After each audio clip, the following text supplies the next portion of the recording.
Good morning everyone. Welcome to my YouTube channel Mulix Academy. Today's topic is very common, that is diabetes. What is diabetes? You have heard many times that I have sugar. What is sugar? Sugar means the patient has diabetes. Diabetes, the full form of diabetes is diabetes mellitus. What is this diabetes mellitus? See, diabetes mellitus is a third leading cause of death. Third leading cause of death in developing countries.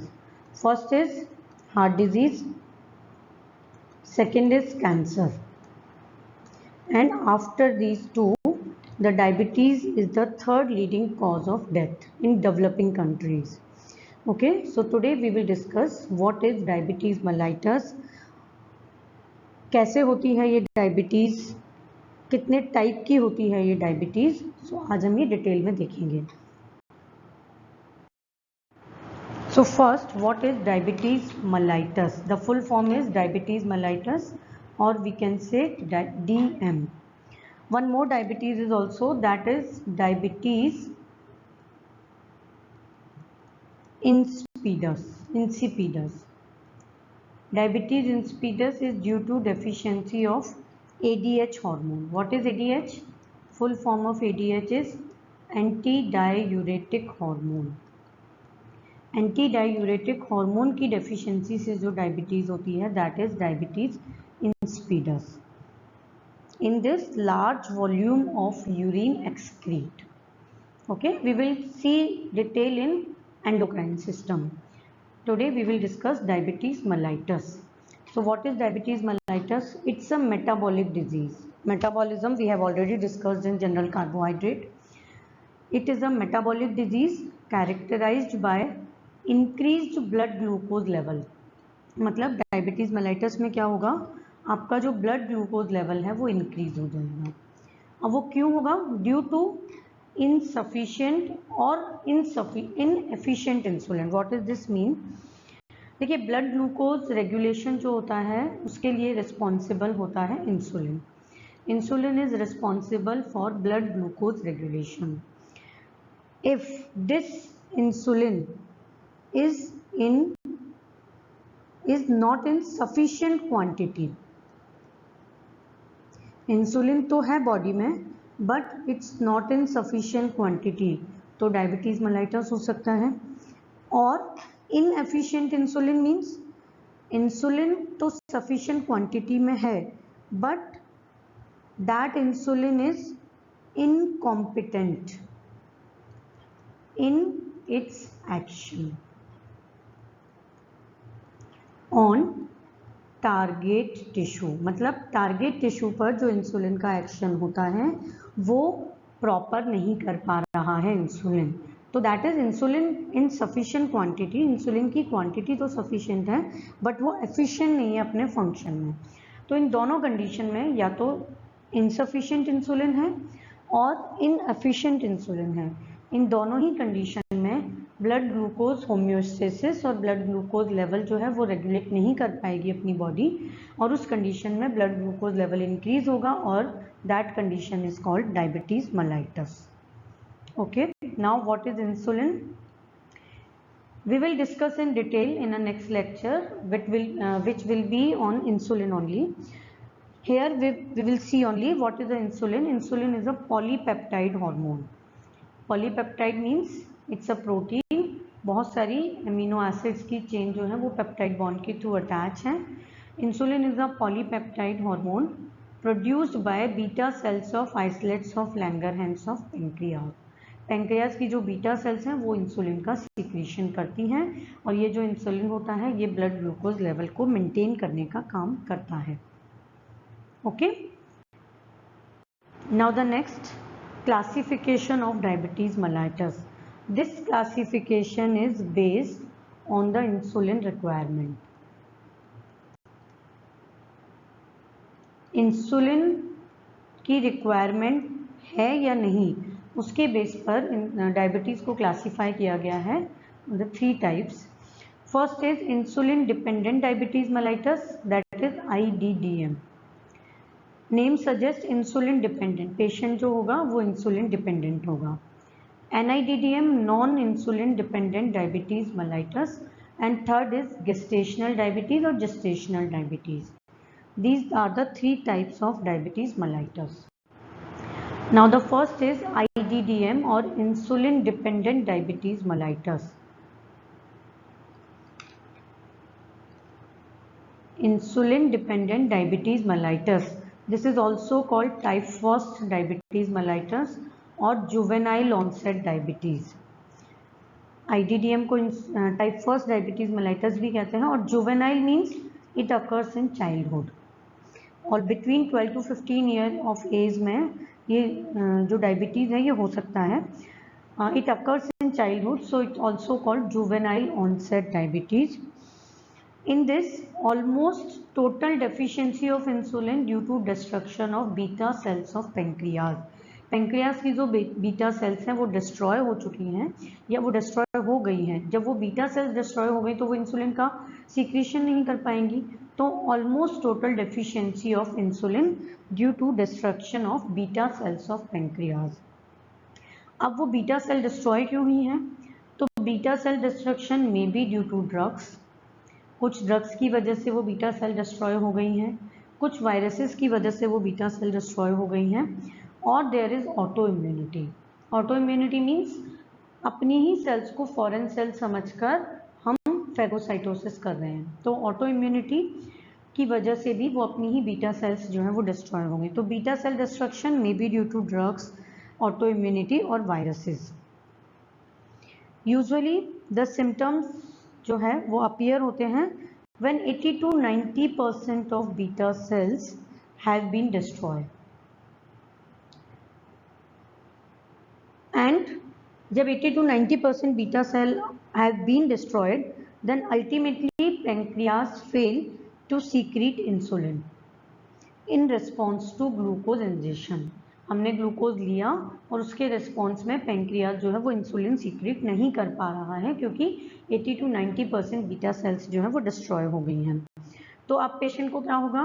Patient will be on insulin therapy, patient require insulin therapy. Name suggest the patient will be insulin dependent. So this is about insulin dependent diabetes mellitus. It is also called type 1 diabetes mellitus or juvenile onset diabetes, occurs in childhood. Destruction of beta cells of pancreas due to maybe drugs, autoimmunity or viruses. 82 and when the symptoms appear, almost 80 to 90% of beta cells have been destroyed. So ultimately pancreas fails to secrete insulin and the patient require insulin therapy. Okay. The next is NIDDM or non-insulin dependent diabetes mellitus.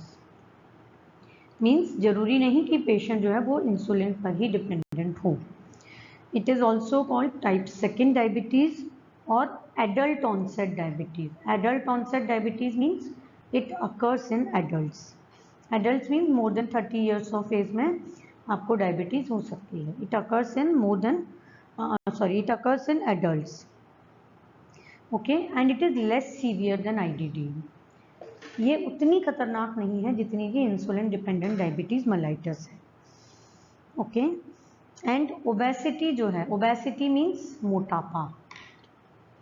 तो जो मोटापा है act as a diabetogenic factor. It means जो person obese हैं उनको chances होते हैं कि उनको टाइप 2 डायबिटीज हो।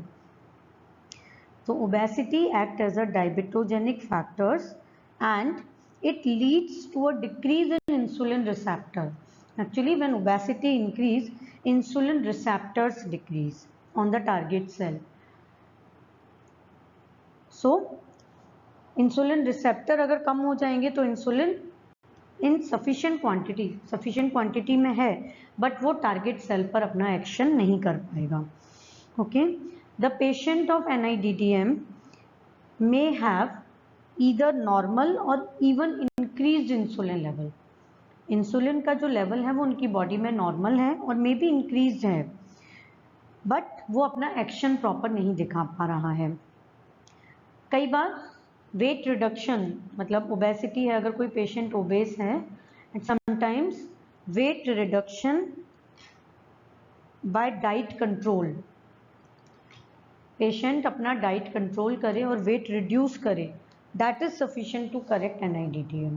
अगर वो इतना भी कर लेता है तो मे बी वो NIDDM को कंट्रोल कर पाए या डायबिटीज़ को कंट्रोल कर पाए, तो करेक्ट कर पाता है पेशेंट अगर वो वेट को रिड्यूस करे by the diet control. This is about the NIDDM, this is almost the basic. Non-insulin dependent diabetes mellitus, it's also called type 2 diabetes or adult onset diabetes, occurs in adults, less severe है IDDM से, और obesity जो होता है वो act करता है as a diabetogenic factor. Sometimes weight reduction by diet control alone is sufficient to control NIDDM. Okay. Now the comparison of IDDM and NIDDM. What are the difference between insulin dependent and non-insulin dependent diabetes mellitus? First of all, prevalence. IDDM 10 to 20% of diabetic population को insulin dependent diabetes mellitus होगी, and 80 to 90% of diabetic population को NIDDM या non-insulin dependent diabetes mellitus होगी. So it's more common than IDDM. Next, age at onset, we have already read that IDDM is juvenile onset diabetes, so it occurs in childhood, less than 20 years में इस diabetes के symptoms occur हो जाएंगे. NIDDM it occurs in adults, more than 30 years of patient जो होंगे उनमें NIDDM होगी. Body weight इन patients में normal या low रहेगा, और NIDDM के patient होंगे वो mostly obese होंगे, जो मोटे होंगे, obese होंगे. Defect in IDDM, insulin deficiency due to destruction of beta cell. इसमें जो पैंक्रियास की बीटा सेल्स हैं वो डिस्ट्रॉय हो चुकी हैं, जिसकी वजह से इंसुलिन का जो प्रोडक्शन है वो डेफिशिएंट है. NIDDM में मे बी इंसुलिन का प्रोडक्शन जो है वो प्रॉपर है, बट इंसुलिन रेजिस्टेंस है. इट मीन्स इंसुलिन है तो सही, बट वो अपना प्रॉपर एक्शन टारगेट सेल पर नहीं दिखा पा रहा है, तो may B impaired production of insulin और इंसुलिन रेजिस्टेंस. इस केस में IDDM के केस में ऑटो एंटीबॉडीज फ्रीक्वेंटली फाउंड, क्योंकि हमने पढ़ा था कि IDDM जो है उसका कॉज जो है बीटा सेल डिस्ट्रक्शन का may be autoimmunity. Okay, so autoantibodies frequently found in NIDDM, it's rare. Ketosis. What is ketosis? Ketone bodies. Ketone bodies are acetone, acetoacetate, and beta hydroxybutyrate. Acetone, acetoacetate, and beta hydroxybutyrate, these are ketone bodies. If these ketone bodies excrete in urine, it's called ketosis, or its level increase in blood, then it's called ketosis. So in ketosis is very common in IDDM. In insulin dependent diabetes mellitus, ketosis occurs. Why? Because in IDDM insulin is deficient, and without enough insulin body can't use sugar properly for energy. Insulin नहीं है तो body sugar को utilise नहीं कर पाएगी for energy purpose. सो अब क्या होगा, अगर शुगर को यूटिलाइज नहीं कर पा रही है, कार्बोहाइड्रेट को यूटिलाइज नहीं कर पा रही है, तो अब बॉडी किसको यूटिलाइज करेगी, फैट्स को. So break down of fat starts as fuel, and जब ब्रेक डाउन ऑफ फैट होगा तो क्या होगा, कीटोन बॉडीज प्रोड्यूस होंगी. सो इन IDDM के केसेस में ketosis is very common, in NIDDM it's rare. Okay, so ketosis is, why ketosis? Because without enough insulin body can't utilize carbohydrate properly for energy, so body starts to break down fat and it produces ketone body, so ketosis occurs. Now the next difference is oral hypoglycemic drugs, means जब अपन oral drugs लेते हैं for the maintaining glucose, blood glucose level. Hypoglycaemic means glucose के level को कम करने वाली जो drug है, तो IDDM में these are not useful. Oral hypoglycaemic drug का कोई यूज नहीं है IDDM में for treatment purpose, and in NIDDM it is suitable. Administration of insulin, insulin therapy जो अपन देते हैं, जब पेशेंट को इंसुलिन दिया जाता है तो आईडीडीएम में पेशेंट जो होगा वो इंसुलिन डिपेंडेंट है, वी हैव ऑलरेडी सीन, तो insulin is always required. In NIDDM usually not necessary, usually oral जो ड्रग्स होती हैं उन्हीं से ट्रीट हो जाता है, समटाइम्स कुछ केसेस में हमको इंसुलिन भी एडमिनिस्टर करना पड़ता है। तो these are the differences between IDDM and NIDDM. Next, third type of diabetes is gestational diabetes.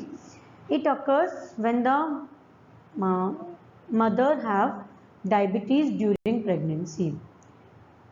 During pregnancy अगर मदर को डायबिटीज़ है तो इट्स कॉल्ड gestational diabetes. और ये क्यों हो सकता है? If there is a family history of diabetes और mother is overweight prior to pregnancy, prior to pregnancy mother जो है वो ओवरवेट है, तो उन केसेस में भी गेस्टेशनल डायबिटीज़ के चांसेस बढ़ जाते हैं। और there is a family history of diabetes. Having gestational diabetes puts you at risk for type 2 diabetes. If in pregnancy, if during the pregnancy mother have gestational diabetes, तो बहुत chances होते हैं कि आफ्टर डिलीवरी जो mother है उसको type 2 diabetes हो जाए। Okay, this is about the general introduction of diabetes and general classification of diabetes कि कितने टाइप की डायबिटीज़ होती हैं। This is just an introductory lecture. In next lecture we will see what are the symptoms of diabetes, what are the complications of diabetes and how can we manage the diabetes or management of diabetes. Okay, now thank you.